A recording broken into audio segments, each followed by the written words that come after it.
The deepest scars of a war are not always found on monuments, but buried beneath the undisturbed earth, hidden far from the stone markers and the neat, manicured lawns of the national parks. They whisper their sorrow only to those foolish enough, or perhaps brave enough, to stray from the official trail. Dr. Elias Thorne, a man whose life was built on verifiable facts and archival evidence, stood beside a rusted chain-link fence, the late autumn air of the Tennessee mountains sharp in his lungs. He adjusted the expensive leather strap of his equipment bag, the metal clinking softly against itself, a sound loud in the unnerving quiet. The sign affixed to the fence was faded but legible, reading simply, National Park Service Property Line, Do Not Cross. Beside him, Lena Hayes squinted past the fence, her youthful face framed by the dense, tangled forest that began immediately beyond the wire. This was not the picturesque, maintained section of the battlefield visitors saw. This was the wilderness, the acreage locals called the Bloody Ridge, a patch of land deliberately left untouched and unmentioned in the brochures. Elias saw overgrown hardwoods and shadows. Lena, who carried the uncanny sensitivity of the truly open-minded, saw a wall of crushing old grief. "This is it, Lena," Elias stated, his voice professional, determined to anchor the moment in scientific endeavor. The historical records indicate this parcel was never fully surveyed after 1870. The local legends claim this area holds a mass grave from a skirmish so brutal and disorganized that the casualties were simply covered where they fell. If that's true, we have a significant historical discovery on our hands. Elias pushed aside a hanging coil of barbed wire. He always saw history first. The ghosts were secondary, mere emotional echoes of tragedy, useful only to draw attention to the facts. Lena hesitated, watching a crow land silently on a branch directly above the fence, its jet-black feathers strangely still. Dr. Thorne, the locals weren't just talking about bodies. They called it the shepherd's ground. They said the land itself doesn't want the disturbance. They said the man who owned this farm before the war still tends his flock, and his dead. Her voice was low, carrying a gentle weight of warning Elias often chose to ignore. Elias scoffed lightly, his skepticism a protective shield against the creeping atmosphere of the place. A local legend designed to keep teenagers out. "We have permits for the GPR equipment, Lena. We're here to map soil anomalies, not consult with fictional shepherds." He stepped over the wire, his hiking boots crunching on dry leaves that smelled faintly of damp decay and something else, something mineral like old iron. As they began their trek, the air temperature dropped abruptly, plunging by nearly 10 degrees, as if they had crossed an invisible curtain of cold water. Within minutes, the sounds of the modern world vanished entirely. There was no hum of distant traffic, no rustle of small forest animals, not even the chirping of insects. The only sound was the heavy thud of their own footsteps and their labored breathing. Elias tried to attribute the silence to the density of the woods, but even the great oak leaves seemed to absorb sound rather than reflect it. They pushed deeper, following the barely visible outline of what might have been an old logging road a century ago. The forest here felt less like nature and more like a mausoleum. The trees were unnaturally tall and twisted, their limbs grasping and interlocked overhead, filtering the afternoon sun into sickly, emerald-green shafts of light. Elias deployed a directional microphone, intending to capture the ambient sound data, but the only output was a persistent, low-frequency static, a rhythmic thump-thump-thump that felt more like a heartbeat than interference. Lena stopped suddenly near a colossal white oak, older than the war itself, its bark scarred and knotted. She pressed her hand to the rough wood. "Elias, do you feel that?" she whispered, using her professional partner's first name for the first time, a sign that her guard was lowering. It's not sadness, not exactly. It's like a terrible, deep anger that's been frozen solid, waiting for spring. Elias looked at the tree. It was indeed unusual. About waist height, embedded deep within the bark, was an impossibly old, oxidized piece of metal. Not an axe head, but something flat and rectangular, like a piece of an iron plaque, almost entirely consumed by the living wood. As he reached out, a sound, a voice, or perhaps a thought projected into their minds, slipped through the silence. It was low, guttural, and undeniably close, like a breath taken right behind his ear. Go back.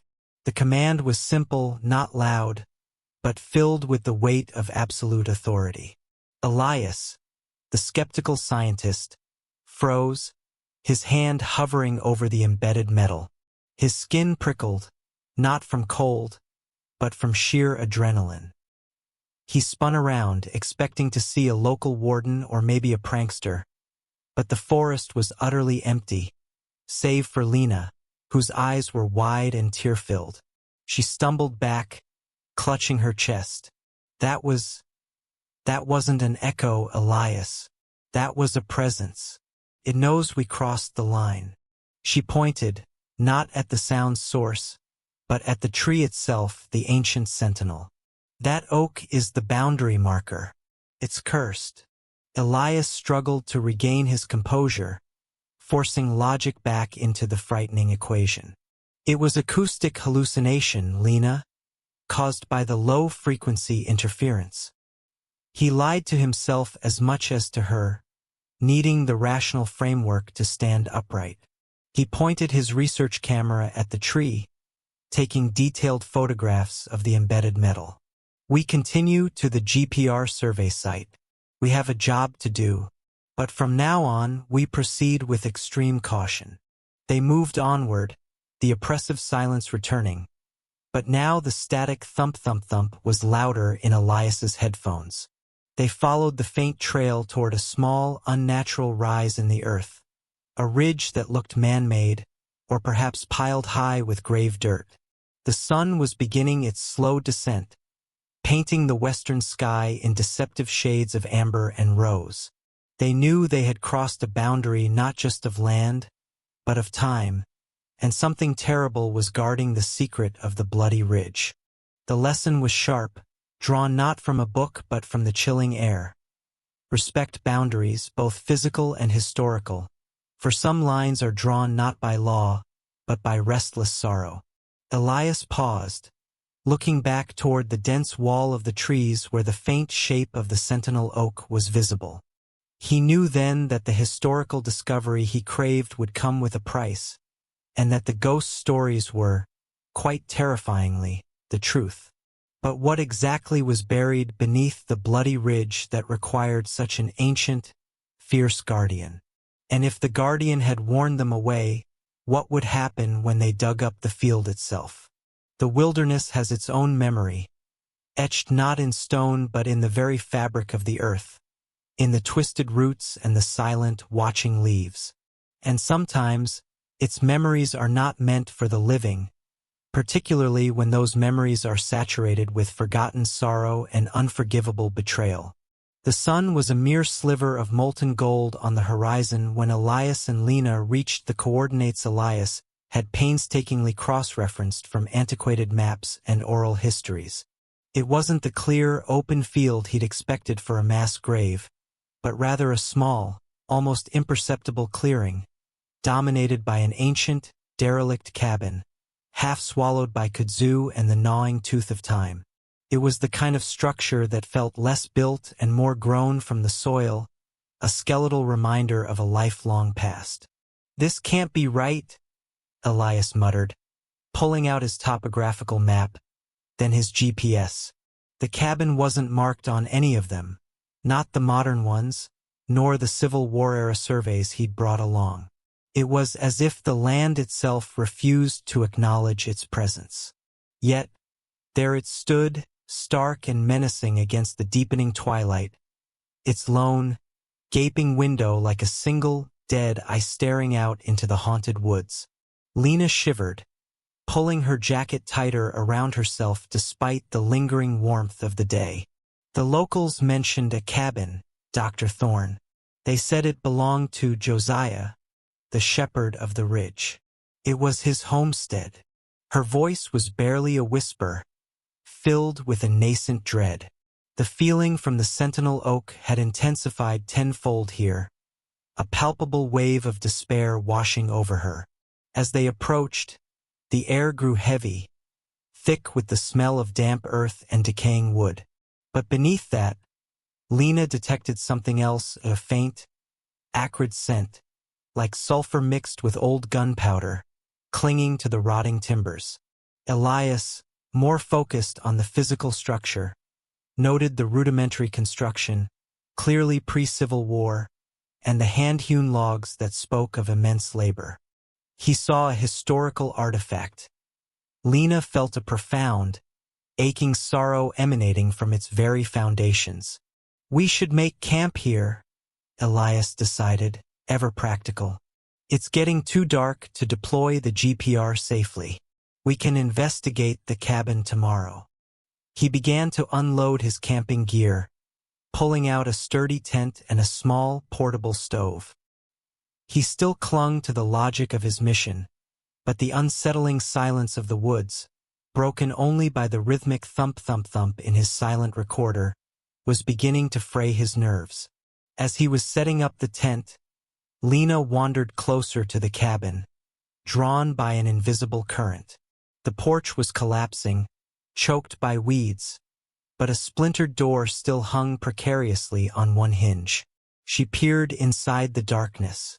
"Elias," she called, her voice hushed. "There's something in here." He joined her, shining his powerful tactical flashlight into the gloom. The beam cut through cobwebs and dust motes dancing in the air, revealing a single, crude wooden table overturned in the center of the room, and what looked like the remnants of a hearth. But what caught Elias's eye was a small, leather-bound book, half buried under debris near the fireplace. It was ancient, its pages brittle with age, clearly a journal. He carefully picked it up, shaking off the dust. The leather was surprisingly well preserved, though its binding was loose. Flipping it open, he saw faded, elegant script. "Journal of Josiah Miller, January 1863. He read aloud, his historian's heart quickening despite the rising apprehension. "They say the Yankees are pushing south. God help this land. God help my sheep. And God help me. A simple farmer caught between the devil and the deep blue sea." As Elias read, a peculiar phenomenon occurred. The faint smell of sulfur and gunpowder intensified sharply, making both of them cough. And then, for a fleeting, impossible moment, the entire cabin seemed to shimmer, its outlines wavering like a heat haze, before solidifying again. Elias blinked, convinced his eyes were playing tricks on him in the low light. But Lena, her face pale, gasped and pointed. It was gone, Elias. For a second, it was just open forest, and then it reappeared," she exclaimed, her voice trembling. Elias tried to rationalize it. Light refraction and atmospheric anomaly. But even he heard the hollow ring of his own explanation. He pulled out his handheld camcorder, aiming it at the cabin, attempting to document the bizarre occurrence. Yet, the screen remained blank. He checked the battery, the memory card, all perfectly functional. He tried again. Nothing. "My recording equipment," he muttered, baffled. "My professional-grade camcorder. It's completely dead. And my field recorder, it's still picking up that thump, thump, thump." He held out the device, allowing Lena to hear the unsettling rhythm, now accompanied by a faint, breathy whisper that seemed to weave through the low pulse. Lena, ignoring the equipment, closed her eyes, taking a deep, shuddering breath. When she opened them, they were filled with a profound sorrow. "He was so lonely," she whispered, her voice choked with emotion. Josiah. He was trying to protect his farm, his flock. And no one listened. They just took everything. A single tear traced a path down her cheek. A tear not her own, but shed for a stranger from a bygone era. Elias watched her, his scientific detachment momentarily cracking. Lena's empathic sensitivity was something he usually tolerated. But here, in this desolate place, it felt like a window into a truth his instruments couldn't touch. The journal fragment confirmed Josiah Miller's existence, his fear. But what had truly happened to him? And why was his cabin still standing, yet so determined to evade detection? The air around them grew heavy with an unspoken question, a plea for acknowledgement. The cabin, a forgotten sentinel, held secrets far deeper than mere historical facts. It pulsed with the phantom pains of a man caught in the brutal currents of war, a man whose story was deliberately erased. The moral was stark, etched into the fading light of the wilderness. Honesty, particularly the raw, unvarnished honesty of forgotten suffering, is a powerful force. To truly understand history, one must sometimes acknowledge the painful truths that have been deliberately buried, both in the ground and in memory. As the first stars pricked through the twilight canvas, casting long, wavering shadows from the gnarled trees, Elias secured the journal. The cabin, which seemed to subtly shift and settle in the growing darkness, held more than just relics. It held an echo, a presence, demanding that its story finally be heard. What had Josiah Miller witnessed? And what terrible event had caused the thump-thump-thump that now vibrated not just through Elias's recorder, but seemed to resonate within his very bones? The most haunting sound of war is not the explosion, nor the bullet's whistle, but the silence that follows. A silence that begs to be broken, yet holds the weight of every final breath. But what happens when that silence is broken by an echo, not from memory, but from the moment of death itself? Morning brought no comfort to the bloody ridge. The sunrise, attempting to pierce the forest canopy, merely illuminated the dust motes swirling inside the rotting cabin. Elias and Lena had managed a restless night, their sleep punctuated by the ceaseless, low thump-thump-thump of the silent recorder, which they now simply accepted as the pulse of the haunted land. Elias, fortified by coffee and the historical importance of Josiah Miller's journal, was determined to press on. The journal hinted at a hidden burial site located near a distinct topographical feature. The Serpent's Coil, a winding, steep ravine just south of the homestead. If the locals were using code names, Serpent's Coil must be this, Elias declared, pointing to a deep crease on his weathered 1870 survey map. It's a natural drainage point. In the chaos of battle, a ravine is the quickest place to dispose of bodies. Elias, driven by the historian's duty to honor the forgotten dead, packed the ground-penetrating radar equipment, focusing on the future discovery rather than the previous night's terrifying shiver. The descent into the ravine was treacherous, a tangle of loose shale, slick moss, and thorny brush that tore at their clothes. This was the raw, unforgiving landscape of rural Tennessee, utterly untouched by man since the war itself. The air grew damp and cooler the further they went, carrying the metallic scent of wet earth and ancient decay. The trees here seemed to lean inward, their crowns forming a jagged, dark ceiling far above. As they reached the bottom of the gorge, a sudden, profound shift in the atmosphere occurred. Elias, walking slightly ahead, stopped dead in his tracks. He didn't see anything but the silence, which had been merely unnerving before, now became oppressive, like a physical weight pressing on his eardrums. It was a vacuum of sound. Then, the silence shattered. It began subtly, a faint, rolling boom that Elias initially dismissed as distant thunder. But it quickly deepened into a rhythmic, deafening barrage. It was the unmistakable, terrifying sound of artillery fire, not heard with the ears, but felt in the chest. A bone-deep vibration that spoke of catastrophic force.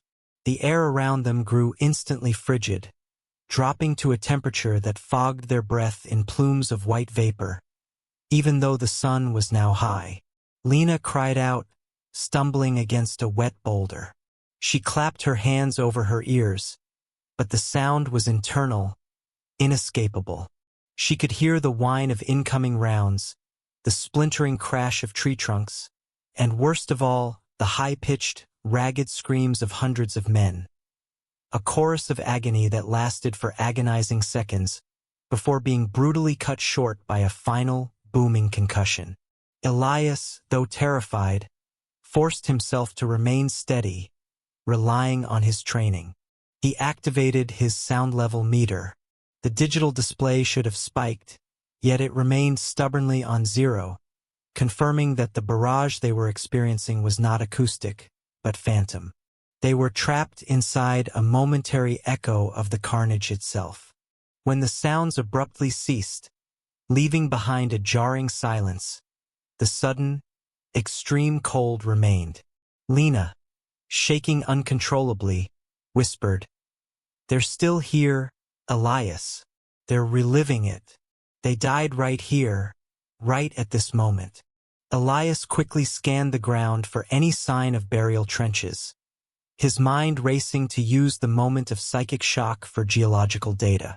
He focused his flashlight beam on the mossy ground just past Lena. That was when he noticed the mark. On Lena's exposed calf, just above her boot, was a distinct, brown-black impression. It was shaped perfectly like the tread of an old leather military boot, smeared with what looked like thick, dark mud. But the ground around her was dry shale and moss.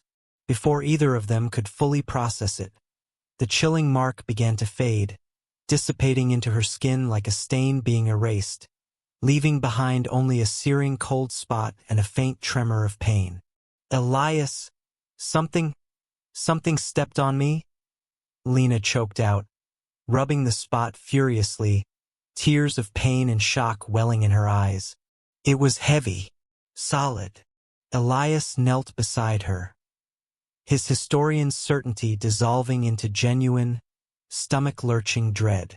This was no emotional residue. This was a direct, physical interaction. The pain and fear felt by the fallen soldiers were not only echoing here, they were touching the living. The shepherd and his forgotten flock were enforcing the boundary with more than just whispers. Gathering his wits, Elias knew they couldn't stay. The spectral bombardment and the physical contact were too dangerous to ignore. He quickly marked the exact location of the ravine on his map. They needed to find the stone wall mentioned in the journal, a more stable vantage point, before the next wave of cold, agonizing despair rolled in. They scrambled back up the serpentine path, their retreat hurried and panicked.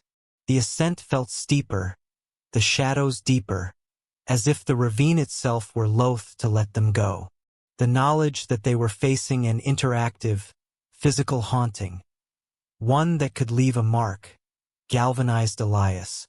He realized his scientific skepticism, while necessary for his career, was paralyzing him in the face of this terrifying truth. The lesson that rang through the damp air of the ravine was clear. True bravery isn't the absence of fear, but the choice to move forward despite it. Facing the horrifying truth is necessary if you intend to honor the lives that were extinguished here. They had been warned in part one to leave, but now they had been touched. A terrifying confirmation that their pursuit of the truth was costing them more than just a sleepless night. What lay beyond the ravine, at the ancient stone wall, where Elias hoped to deploy his equipment? And what further warnings would the shepherd offer when they attempted to physically penetrate the sacred ground with technology? The greatest challenge now was not the history, but the hostility of the spirit world itself. There is a difference between an echo and a presence. An echo fades, a sound wave dissipating into the air. A presence lingers, waiting, watching, and actively resisting the living. When the land itself is cursed, the act of seeking truth becomes an act of trespass. Shaken by the physical contact in the ravine, Elias and Lena retreated uphill, their mission now less about historical discovery and more about survival. Elias's hands trembled, not from fear, but from the realization that his professional worldview had just been shattered. The boot print was undeniable proof that the entities here were not just residual energy. They were aware, sentient, and capable of interaction. He clung desperately to the historian's map, which led them, finally, to the remnants of an ancient stone wall. This wall was clearly the outer perimeter of Josiah Miller's original farm. Built from flat, heavy slabs of local slate, it was now mostly collapsed, swallowed by roots and ivy, but its line was distinct, running parallel to the ridge. The wall felt different from the surrounding wilderness. It was a pocket of relative calm, a boundary perhaps respected even by the lost souls of the battlefield. It was here, on the edge of the defined terror, that Elias decided to deploy his technology. "This is it, Lena," Elias announced, setting down the heavy, sled-like ground-penetrating radar, GPR unit. "If the mass grave is up here on the ridge, the GPR will find the burial trenches. The disturbed earth will show as a clear subsurface anomaly." He was focused, almost manic, trying to reassert control over a situation that was rapidly spiraling into the supernatural.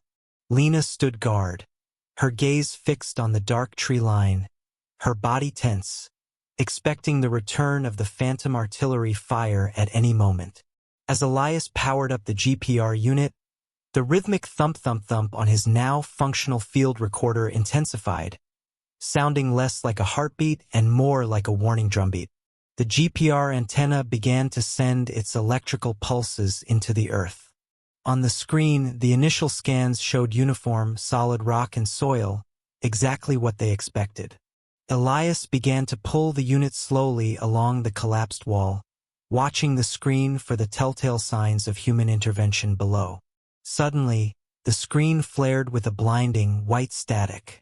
The rhythmic drumbeat outside the headphones stopped completely, replaced by an unnerving, high-pitched ringing that seemed to drill directly into their skulls. A patch of air directly in front of the stone wall began to waver, similar to the brief vanishing act of the cabin. But this time it was localized and intensely focused. The scent of sulfur and gunpowder from the cabin returned, now thick and suffocating. Then, emerging from the heat haze over the wall, appeared a figure. It was not a translucent, wavering ghost, but a shadow solid, massive, and entirely cloaked in the gloom of the forest even in the relative daylight. It was tall and broad-shouldered, wearing the rough-spun clothes of a 19th-century farmer, not a soldier. Its head was low, obscured by the shadow of a wide-brimmed hat, but its intention was clear. This was the shepherd, and he was furious. Elias froze, his hands locked on the GPR sled. He could feel the pressure of the entity, a crushing weight that made his knees buckle. The shepherd did not move, but the low, guttural voice from Part 1 returned. No longer a whisper, but a resonant, chilling growl that vibrated through the earth and into their feet. "You seek what is buried. You disturb the covenant. You break the earth." The air immediately in front of Elias turned visibly dark, swirling like ink dropped into water. A sudden, violent jolt of energy shot through the metal GPR equipment. The screen flashed one final time, and then the entire unit exploded. It wasn't a loud, fiery blast, but a terrifying implosion of circuitry and plastic, leaving the device smoking, shattered, and utterly useless. Elias stumbled backward, pulling Lena with him, both falling onto the rough ground. The shadowy figure remained, a sentinel of pure menace. Lena, despite her terror, understood the nature of the confrontation. He's guarding them, Elias. He's not a soldier's ghost. He's a farmer's curse. The dead here were his responsibility, and he will not allow the living to profit or prove their historical existence. The shepherd's voice, now fading into the forest's deeper silence, delivered the chilling, foundational rule of the Bloody Ridge. You may walk the surface. You may not seek what was laid to rest. If you cross the stone, you break the curse, and the terror comes for all you hold dear. Leave my dead alone. The towering shadow dissipated slowly, dissolving back into the ordinary gloom of the woods, leaving behind only the wreckage of the GPR and the overpowering stench of ozone and damp earth. Elias, coughing and utterly defeated, finally understood. This was not a passive haunting. This was a direct spiritual boundary. The curse was defined. Do not seek what was buried. Sitting amongst the debris, Elias realized the great irony. His need for documented, factual proof had led him to violate a sacred space, incurring the wrath of a protector who was merely trying to keep his covenant with the forgotten dead. The historian's instinct to dig was directly conflicting with the moral imperative to respect the supernatural boundary. The immediate moral lesson was a cold, hard pill to swallow. Prudence is not cowardice. It is wisdom. True wisdom means knowing when to stop pursuing a dangerous question, especially when the answer is guarded by more than just time. Elias had destroyed $50,000 worth of equipment in the pursuit of a truth the land vehemently refused to yield.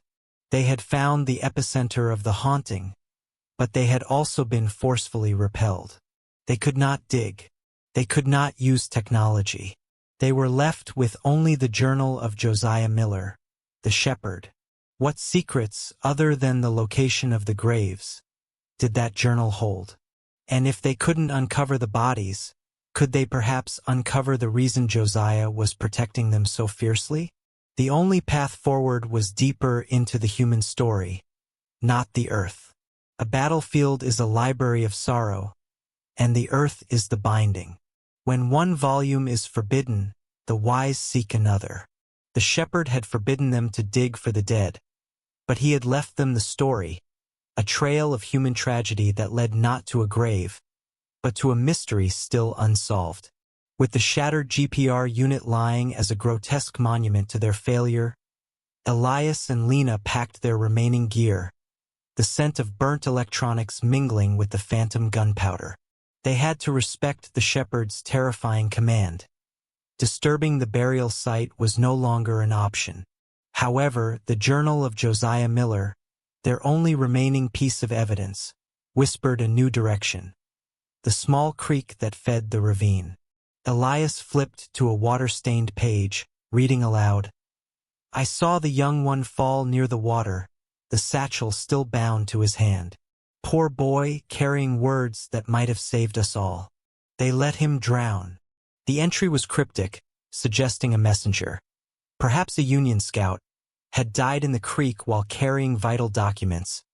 Documents that could tie Josiah Miller directly to the war's events and explain why he was executed and cursed to protect the field. Following the faint sound of running water, they descended the western slope of the ridge.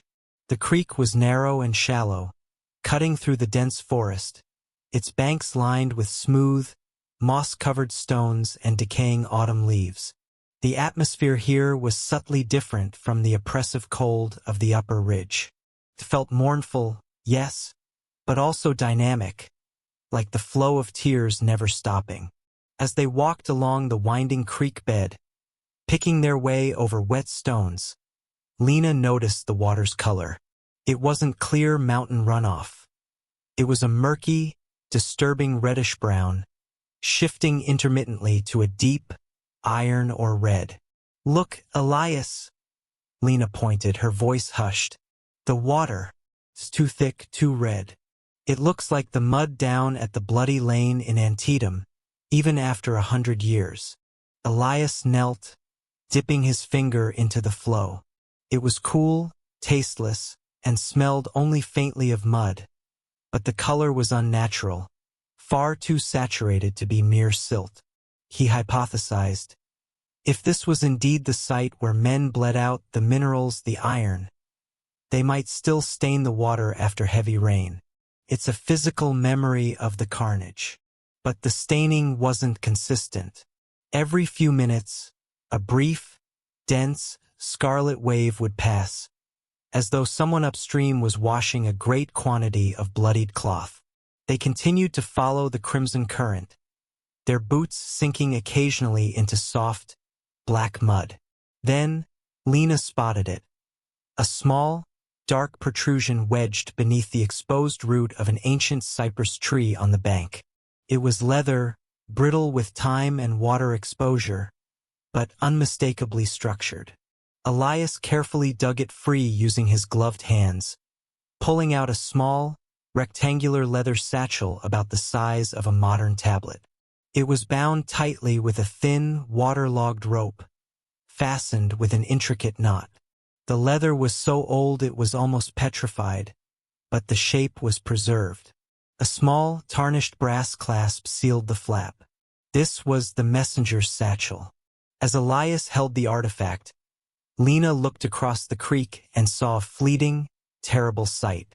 Hovering for a split second among the trees, she saw the translucent outline of a young man, dressed in a faded Union uniform, his head bowed, his hair matted.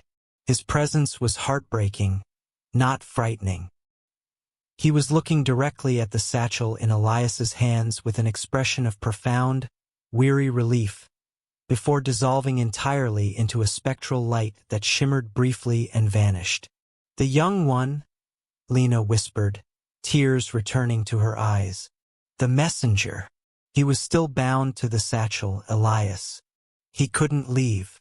Elias, despite not seeing the apparition, felt a surge of emotion that went beyond historical excitement.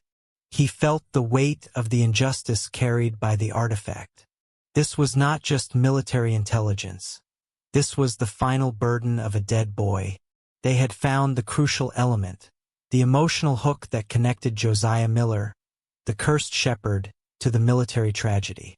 The messenger had been carrying words of life, and his death, witnessed and possibly ignored by Miller's executioners, had poisoned the ground and bound the farmer's spirit to the forgotten dead.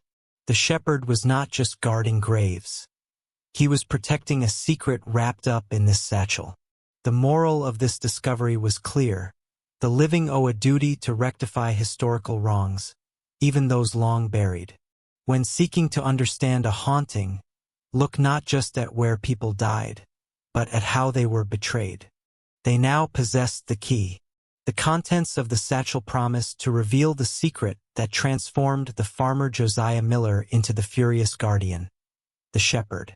What was in those long-buried, waterlogged letters? And how would revealing this secret impact the territorial spirit watching them from the woods?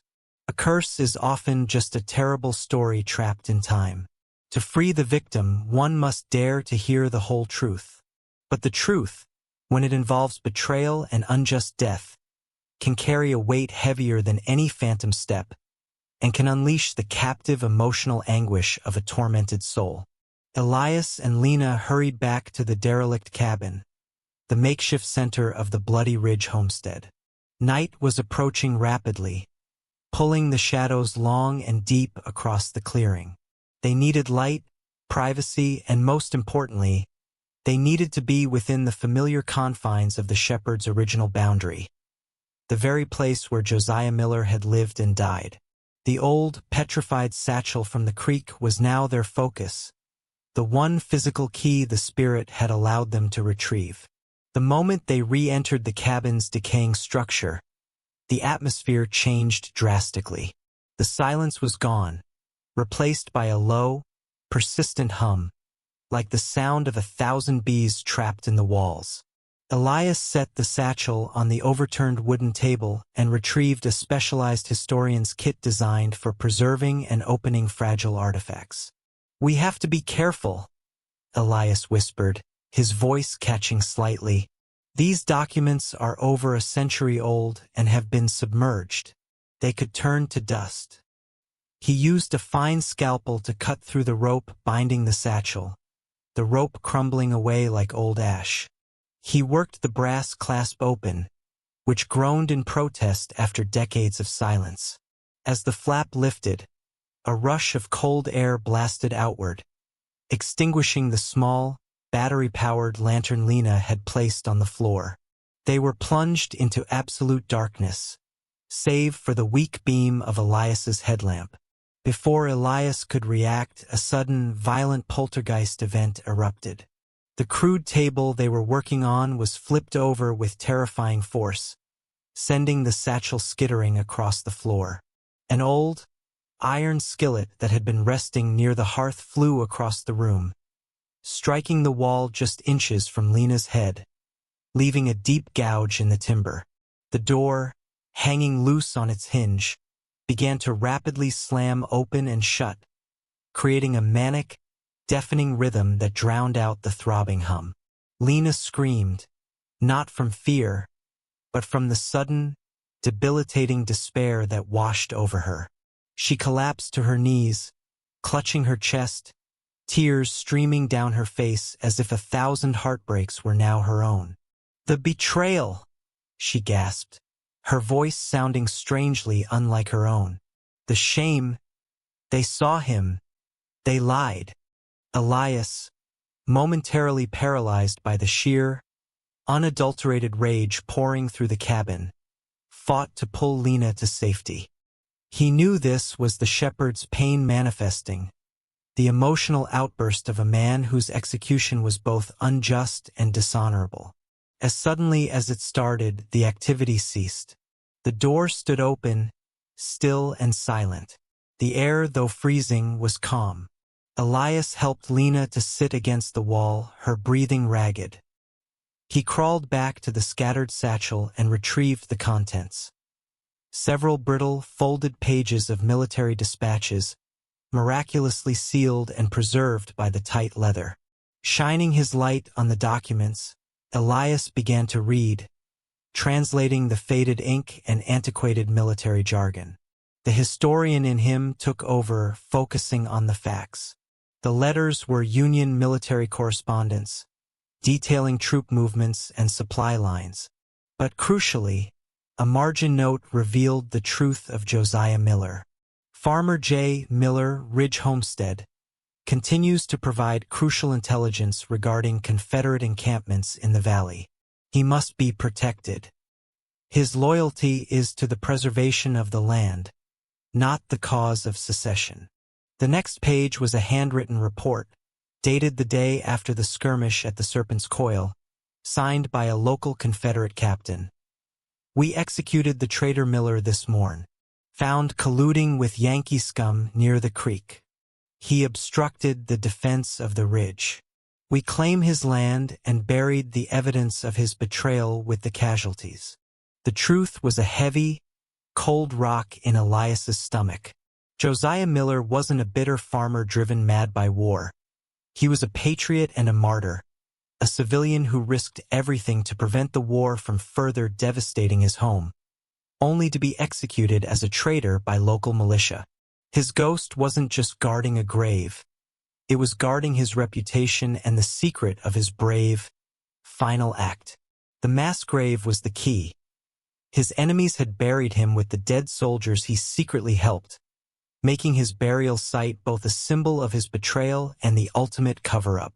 They had disturbed the resting place of a wrongly condemned man and revealed the painful secret of his death. The spectral violence wasn't malice. It was the intense, trapped emotion of a man whose honor had been stolen. The moral resonated deeply within the dark cabin. Empathy, not mere curiosity, is the key to understanding suffering. To honor the dead, one must seek to understand their pain and the injustice they suffered. They held the evidence that could clear the shepherd's name in the historical record, but they were standing on his sacred, cursed ground. The shepherd had commanded them to leave the dead alone. Now that they knew the truth, what would they choose? historical documentation and vindication in a museum, or respectful silence and peace for the tormented spirit. The heart of a tragedy is not where the first shot is fired, but where hope finally dies. For Josiah Miller, the shepherd, the true place of despair was the unmarked earth where he and his secrets were buried. Seeking this final resting place, even with the best intentions, is a perilous journey into land defined by eternal sorrow.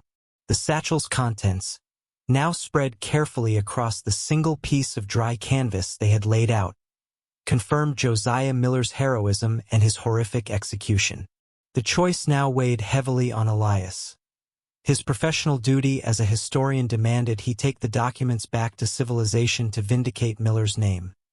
His moral obligation, heightened by the chilling interaction with the shepherd's furious presence, was to leave the dead to their deserved peace. "We have the proof now, Lena," Elias said, his voice hushed and grim. "But the letters don't tell us where his body is. The Confederate report only said he was buried with the casualties. If we can find the official mass grave, we can properly mark it, and in doing so, perhaps we can lay his spirit to rest." Elias was clinging to the hope that a respectful act of historical documentation would somehow appease the territorial ghost.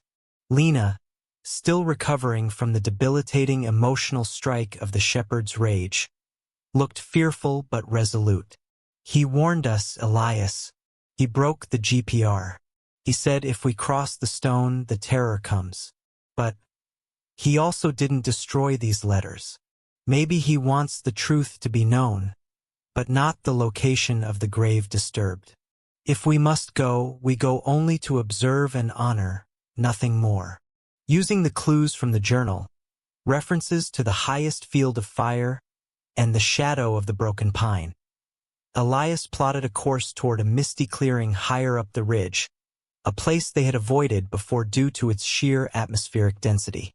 They left the documents secured back in the cabin, protecting them from the elements and from their own impulse to flee. The ascent was silent and difficult. As they approached the designated area, the sunlight vanished entirely.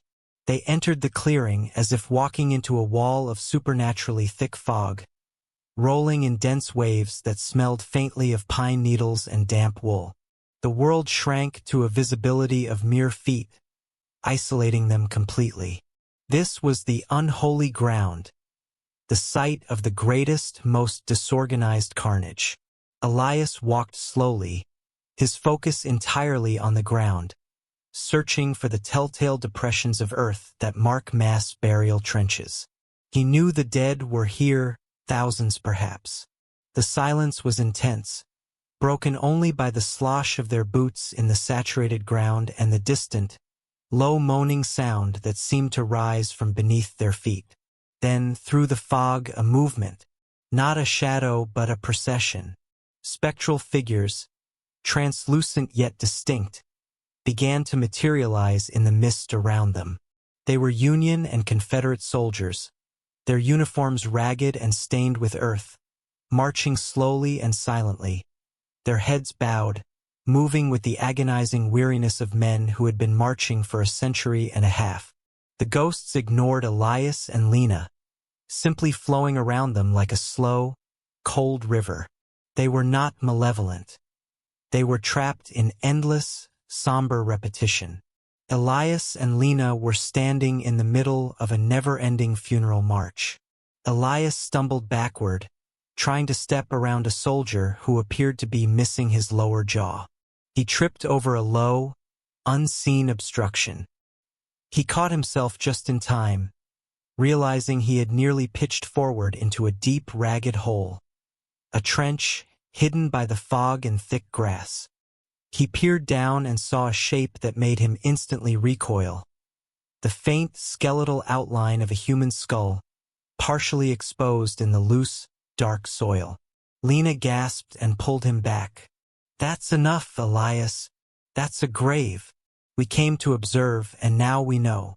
This is where he is, somewhere amongst his fellow victims." As they stood at the edge of the shallow, overgrown trench, a low, guttural cry, sounding like a sergeant's command mixed with the bleating of a dying sheep, echoed through the swirling fog. The spectral, marching figures shuddered and momentarily focused their hollow eyes on Elias and Lena. The collective psychic pressure was immediate and crushing, forcing them to their knees.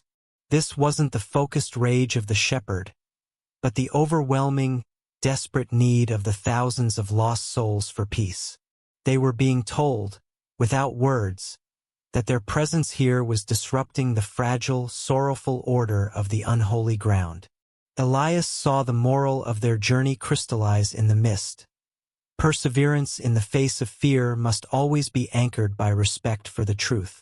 Uncovering a secret is not the same as solving the problem. They had found the site of Miller's final resting place, but the consequence of that discovery was threatening to consume them. The dead demanded their silence and respect more than they needed a historian's marker. They crawled away from the edge of the trench, retreating through the procession of silent, sorrowful spirits. They had defied the shepherd's warning by crossing his boundary, and they had paid the price by staring directly into the unending heart of the war's forgotten despair. Now, with the true site of the curse confirmed, the final, agonizing choice remained. Could they risk leaving the satchel behind to appease the shepherd, or must they take the proof and face the full, terrifying weight of the curse that promised to follow them home? A bargain with the dead is a negotiation of the soul. When a ghost is driven not by malice, but by the relentless pursuit of honor, the living must choose their words carefully, for the price of their intrusion may be far greater than gold or historical fame. Retreating from the unholy clearing, Elias and Lena moved back toward the familiarity of the sentinel oak, the great tree where the shepherd first warned them off. They retrieved the messenger's satchel from the cabin, the brittle documents now the heaviest burden they carried. Elias was no longer operating as a historian. He was negotiating a spiritual standoff. He had the truth that could vindicate Josiah Miller, but if he took it, the curse, the terror the shepherd had promised, would surely follow. "We can't just leave," Elias argued, pacing beneath the massive, silent oak. These letters prove Miller was a Union loyalist, a hero executed by local militia. His story is about loyalty. Lena, his reputation has been slandered for 160 years. We have to take this to a museum, publish the truth. Lena held the satchel protectively. If we take it, he will follow. We've disturbed his eternal watch. He is not a malevolent demon, Elias. He is a shepherd guarding his flock and his honor. He doesn't want fame, he wants peace and silence. And he wants the instruments of his betrayal, these letters, to be returned to the earth that received his body unjustly. As she spoke, the heavy, late afternoon air began to thicken, growing cold and still. The shadows under the sentinel oak, already deep, coalesced into a dense, solid mass. The figure of the shepherd began to form, slowly, deliberately. This time he did not appear as a shadow or a ghostly form, but as a fully materialized man. Faded, slightly transparent around the edges, but imposing and physically present. He wore rough, earth-stained clothes, and his eyes, though clouded with age and sorrow, held an unnerving clarity of purpose. He stood silent for a long moment, staring directly at the satchel Lena held. The only sound was a faint, sorrowful wind that seemed to pass only through the trees immediately surrounding them. Finally, the shepherd spoke. His voice was deep, weary, and resonant, no longer a phantom growl, but the clear, pained voice of a man. "You have heard the truth. You found the path of the young one, and you know the shame that was laid upon this ground. You came for war's relics, but you found my justice." Elias stepped forward, finding a strange courage in the shepherd's humanity. "Josiah Miller, we know what happened. We know you were betrayed. We want to clear your name." Let us take these documents. Let the world know your bravery." The shepherd slowly shook his head, a gesture of profound sorrow. "The world of the living cares only for war, not for the peace of a farmer's soul. They buried my name in the mud, and they buried the proof with the casualties. I made my covenant with this earth. I watch over those who fell unjustly, and I keep my honor silent. The shame of the South lies buried here. If those papers leave the soil, the curse you felt at the wall will follow them to the ends of the earth." He raised a heavy, spectral hand, pointing toward the satchel. "If those papers are used for profit or for pride, they will carry the blight of the bloody ridge. They will bring noise, chaos, and unending sorrow to all who handle them.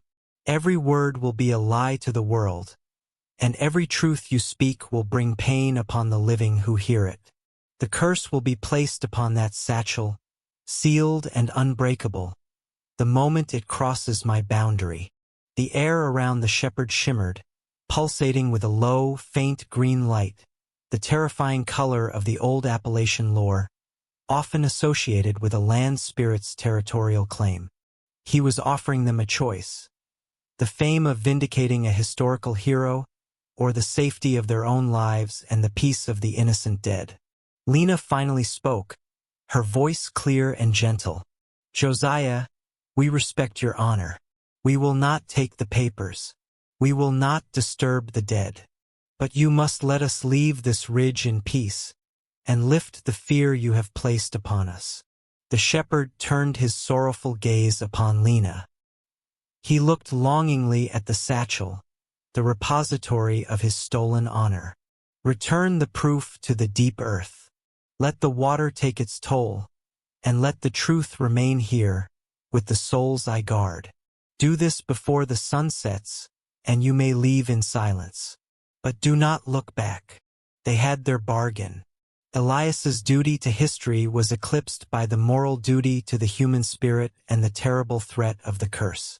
The central moral lesson of this chilling encounter was undeniable. Honoring the dead means respecting their final wishes and the sanctity of the land. Sometimes, the greatest act of bravery is sacrificing the need for proof for the sake of peace. The shepherd began to dissipate, slowly melting back into the shadows of the sentinel oak, leaving behind the chilling feeling of a pact having been made. Now they faced the final, heartbreaking task: to bury the very evidence that proved the shepherd's innocence, and hope that their sacrifice would be enough to break the hold of the bloody ridge. The weight of an unkept promise can haunt a man forever, but the burden of a broken bargain with the dead is immediate and absolute. The true cost of courage is often measured by what one is willing to sacrifice for a greater peace, even if that sacrifice means burying undeniable proof. The sun was dropping fast, staining the western horizon a deep, bruised purple. Elias and Lena knew they had less than an hour to fulfill their promise to the shepherd. The silence of the ridge was now infused with a watchful, heavy expectation. They returned one last time to the creek bed, the site where the messenger had drowned and the satchel had rested for over a century. Elias carefully placed the delicate, water-stained Union dispatches and the damning Confederate execution report back into the leather satchel. His historian's fingers trembled, not from cold, but from the immense gravity of what he was doing, knowingly and deliberately destroying world-changing evidence. "This is the hardest thing I've ever done," he confessed to Lena, his voice tight with loss. "To know the truth, and to bury it forever." Lena knelt beside him, steadying his hand. "He chose this, Elias. He chose his peace over his posthumous fame. We have to honor that. His spirit is bound to this land not by his death, but by the injustice of the lie.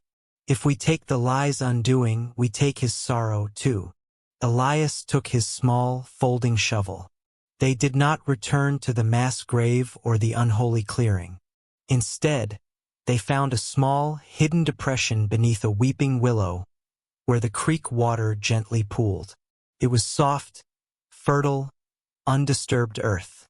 Elias dug a shallow hole, large enough for the satchel. As he lowered the artifact into the damp earth, a sudden, powerful wave of oppressive heat washed over them, a shocking contrast to the usual cold of the haunting. It felt like standing too close to a roaring furnace, the air around them shimmering and drying instantly. The trees above them rattled violently, though there was no wind strong enough to move the great branches. This felt like a final, physical inspection from the shepherd, testing their resolve. Elias quickly covered the satchel, packing the dark earth down firmly. As he stamped the ground, the heat dissipated instantly, replaced by a profound, almost numbing calm. The noise of the shaking trees ceased. The heavy atmosphere lifted, and for the first time since they crossed the boundary, they heard the natural sounds of the woods, the rustle of a small animal and the gentle gurgle of the running creek water. "It's done," Lena breathed, clutching the small, empty burlap bag that had held the journal. They turned and began their hurried exit. They walked quickly, following the faint path back toward the rusted chain-link fence, forcing themselves not to run, not to look back. The promise was simple: leave in silence and do not look back. Every snap of a twig, every fleeting shadow of the dying light, threatened to shatter their composure. As they reached the sentinel oak, Elias took a single, covert glance at his professional camera, which had been resting in his bag. The small, red LED light, which had been dead since the cabin, was now blinking rapidly. He pulled it out. The camera was recording, capturing the darkening woods in crystal clarity. But when he glanced at the lens, there was a quick, searing flash of green light, the terrifying color of the shepherd's gaze.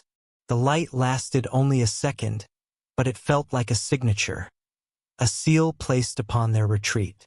The camera immediately went dead again, its battery completely drained. They stepped over the rusted chain-link fence, crossing the boundary back onto the property of the preserved national park land. The difference was immediate and stark.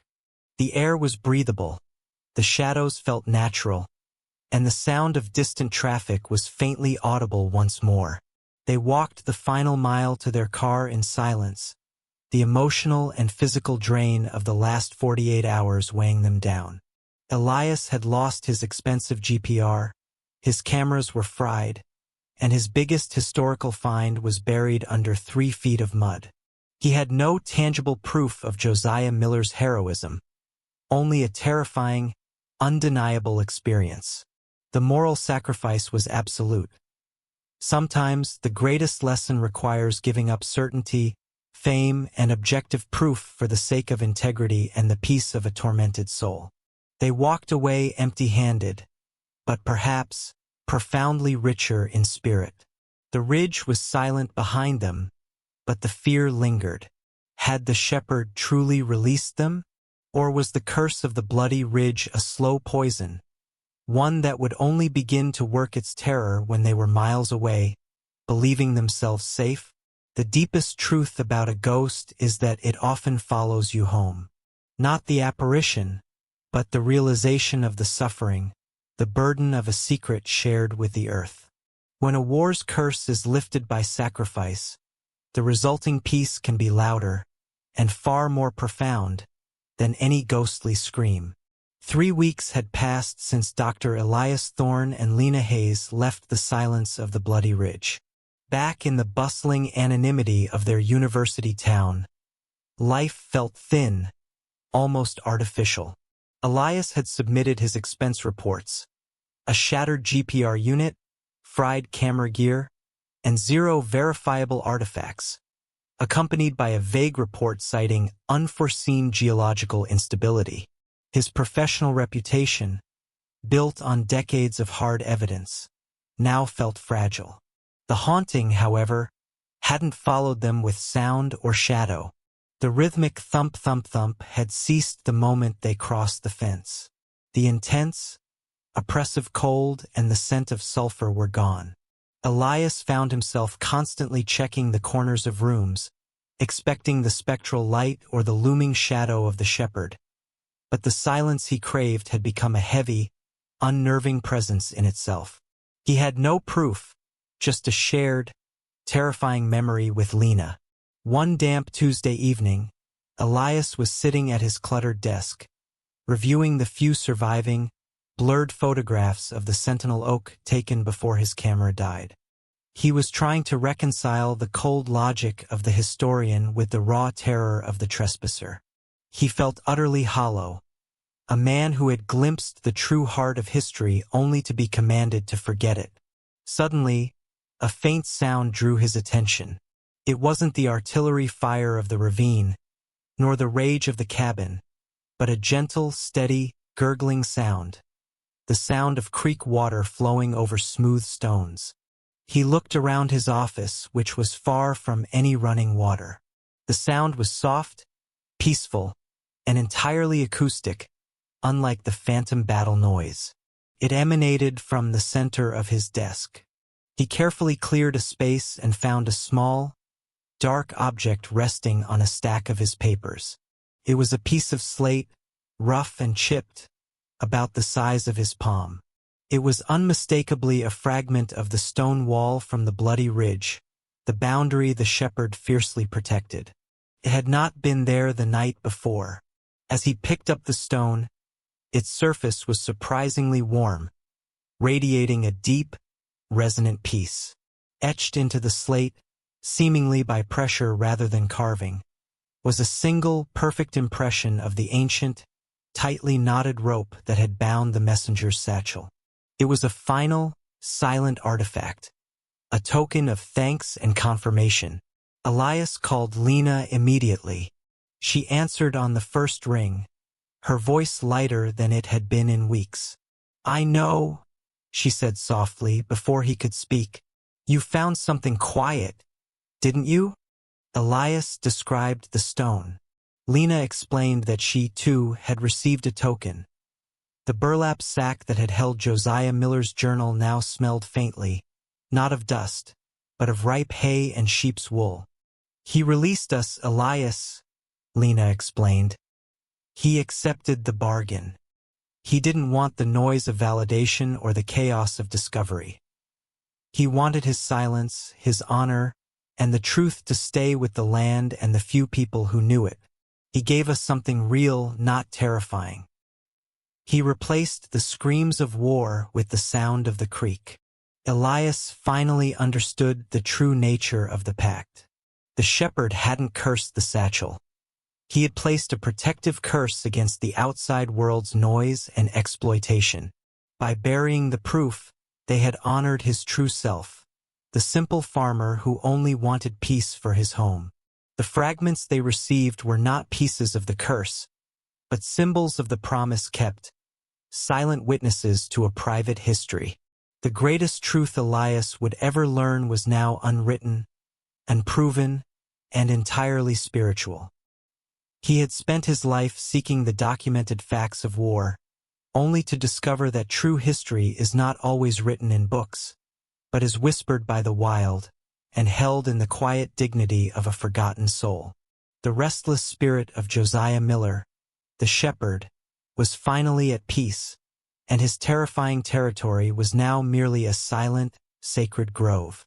The tale of the Bloody Ridge ends not with a scare, but with a profound, final lesson. The cycle of war's pain can be broken, not by victory or proof, but by the quiet act of respect and moral sacrifice. And sometimes, the most terrifying ghost is merely a witness demanding that we listen to the silence of injustice.